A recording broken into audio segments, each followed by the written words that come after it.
The channel. बहुत दिन बाद मिले, बहुत महीने बाद मिले। सो एक्चुअली हुआ क्या था, मेरा एग्ज़ाम स्टार्ट हो गया था और इसके वजह से ही मैं वीडियो डाल नहीं पाई और रिकॉर्ड भी नहीं कर पाई। सो मैं अब से कोशिश करूँगी कि हफ्ते में एक तो वीडियोस डाल दूँ, जो कि मैं बिल्कुल नहीं कर सकती मुझे लगता है। सो आज हम बात करने वाले हैं कुछ ऐसे पोकेमॉन्स जो कि क्यूट होने के साथ साथ बहुत डेंजरस भी हैं।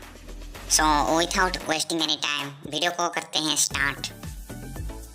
सो हमारे नंबर 10 में जो है वो है फैनचैम। और फैनचैम एक बहुत ही क्यूट पोकेमॉन है। सरीना ने भी वो पोकेमॉन पकड़ा हुआ है, आपको पता होगा एनिमे में। पर वो उतने क्यूट होने के साथ साथ बहुत ही डेंजरस है। वो अपने दोनों हाथ से एक टेलीफोन की पोल को उखाड़ दे सकता है, इतना उसका स्ट्रॉन्ग है हाथ। और इसलिए ही पोकेमॉन वर्ल्ड में एक फैनचैम को पकड़ने के पहले ट्रेनर्स 2-3 बार सोचते हैं। नंबर 9 में जो पोकेमॉन है वो है जिगलीपफ। और जिगलीपफ को तो कोई भी जानता है, जो लोग पोके फैंस नहीं है वो भी जिगलीपफ को जानता है। और जिगलीपफ की वो बड़ी बड़ी आँखें, वो पिंक और राउंड बॉडी, वो बहुत ही क्यूट है और इसलिए वो one of the cute Pokemon है। बट इज़ ऑल्सो डेंजरस, क्योंकि वो जो लैलाबेग गाती है, आपको पता ही होगा वो क्यों डेंजरस है, क्योंकि वो जो लैलाबेग गाती है वो सुन के सब लोग सो जाते हैं। सो हमारे नंबर 8 में जो आता है वो है एस्पर। और एस्पर एक जेन 6 का पोकेमॉन है जो कि साइकिक टाइप है और थोड़ा कैट से रिसेंबल करके बनाया गया है।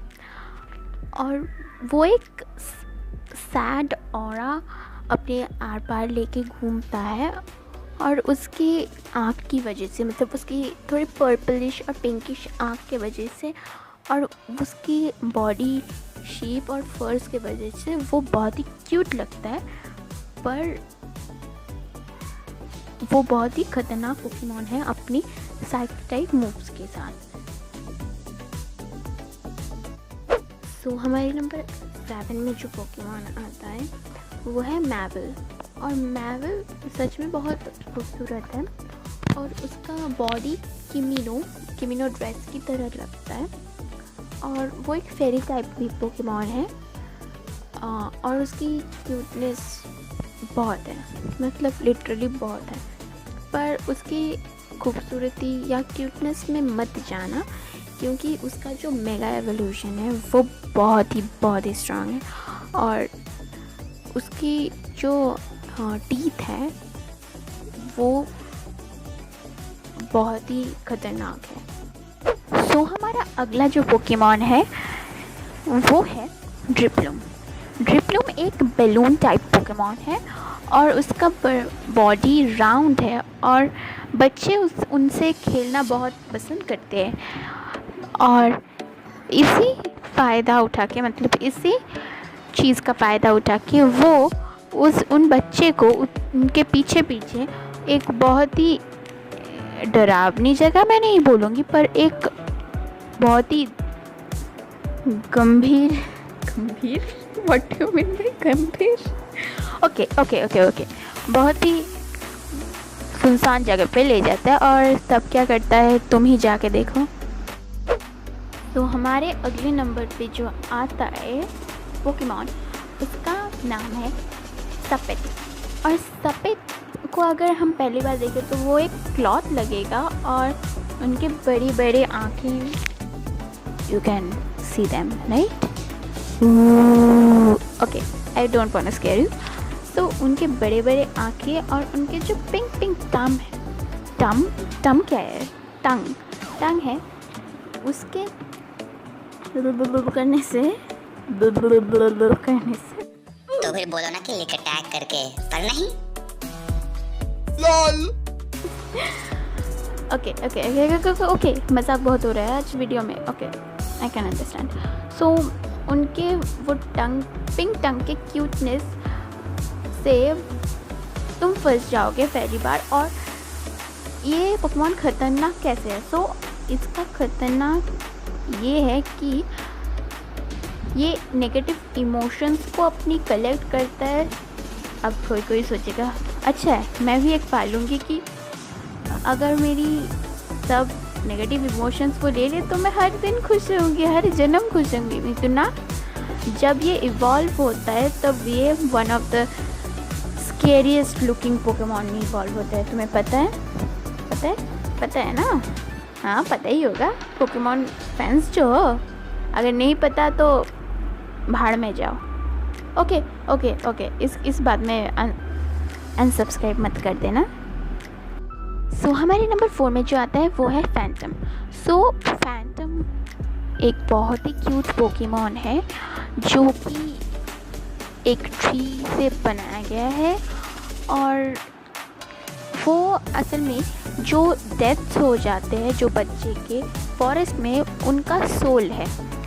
सो उनको वो जब रोता है, जो फैंटम रोता है, तब वो इसलिए रोता है क्योंकि उनको नया दोस्त बनाना चाहिए। और जो बच्चे यहाँ वहाँ भटकते हैं वो उनके पास जाके उनकी मदद करने के बजाय उनको अपना नया दोस्त बना देता है। और वो चिल्ड्रन मतलब वो बच्चा बेसिकली मर जाता है और वहाँ से ही एक नया फैंटम का जन्म होता है। एंड ये एक सबसे cute Pokemon, cutest ghost type Pokemon कहा गया है पोकेमॉन फ्रेंचाइज में। सो नंबर 3 में जो आता है वो है मिमिक्यू। और मिमिक्यू के बारे में तो कुछ बताने की मुझे ज़रूरत ही नहीं है क्योंकि मिमिक्यू आपको पता है एक पिकाचू, मतलब वो हमेशा पिकाचू के कपड़े पहन कर रखता है। और उसका शरीर किसी ने भी कभी नहीं देखा। और अगर वो बोलता है कि तुम उसका शरीर देख लो तो तुम पत्थर के बन जाओगे। और इसलिए वो बहुत ख़तरनाक है। प्लस वो बहुत ही क्यूट है। अगर तुम देखो वो पिकाचू का ड्रेस पहनता है पर फिर भी दे आर क्यूट। ओके, शायद मैंने ये नंबर 2 बोल दिया, I am really sorry. Number 3। सो हमारे नंबर 2 में जो आता है वो है लिटविक। और लिटविक एक बहुत ही क्यूट पोकेमॉन है और वो एक candle and ghost type candle type Pokemon कब से आने लगा रे? अच्छा, वो एक घोस्ट टाइप पोकेमॉन है। एंड उसका छोटे छोटे हाथ और छोटा मुंह और आई की वजह से उसको सबसे क्यूट पोकेमॉन बनाते हैं पोकेमॉन फ्रेंचाइज में। वेट अ मिनट, मैंने ये पहले भी कभी बोला है शायद, कभी नहीं तो अभी। ओके। सो बेसिकली लिटविक क्या करता है शायद तुम्हें पता ही होगा। वो एनर्जी लेता है, एक सोल की एनर्जी वो खुद के अंदर ले लेता है। एंड वो मतलब उसका क्यूटनेस एकदम ही अलग लेवल पे है। मतलब यू कैन सी कि वो लोग कितना क्यूट है, मतलब लिटरली बहुत क्यूट है, तुम देख ही सकते हो। सो गाइस, नंबर 1 पे जाने से पहले मैं ये बोलना चाहती हूँ कि अभी भी अगर आप मुझे झेल रहे हो तो लाइक करो वीडियो को।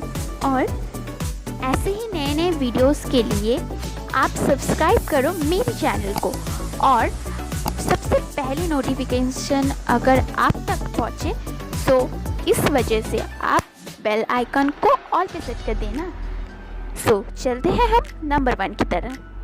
सो नंबर 1 में हमारे जो आता है वो है नन अदर देन बीवेयर। मतलब तुम बीवेयर को देखो कि बीवेयर को देख के ही कोई भी पोकेमॉन ट्रेनर इंस्टेंटली उनके चार्म में फंस सकता है क्योंकि वो एक बियर टाइप पोकेमॉन है। और उसका पिंक एंड ब्लैक शरीर उसके क्यूटनेस को और भी ज़्यादा बढ़ा देता है। एंड तुम ही बोलो कि किन को यहाँ पे टेडी बियर्स पसंद नहीं, मेरे को कमेंट्स में ज़रूर बताना कि किस किसको किसको यहाँ पे टेडी बियर पसंद नहीं, मेरे को बहुत पसंद है। तो ये पसंद में, यही चार्म में, उनके चार्म में, उनको हग करने जब ट्रेनर्स जाते हैं, यही ट्रेनर्स की सबसे बड़ी गलती होती है। एंड जब भी वो जाते हैं तभी वो बीवेयर उसे हग करता है। And beware is really dangerous because उसका पावर लेवल कोई मतलब कुछ और ही लेवल पर है उनका पावर लेवल। वो जब भी हग करता है तो ट्रेनर्स के सब बोन्स टूट जाते हैं। एंड या that is the reality. So I hope आप लोगों को ये वीडियो बहुत पसंद आई होगी। तो मिलती हूँ मैं आपसे अगली वीडियो में, तब तक के लिए sayonara।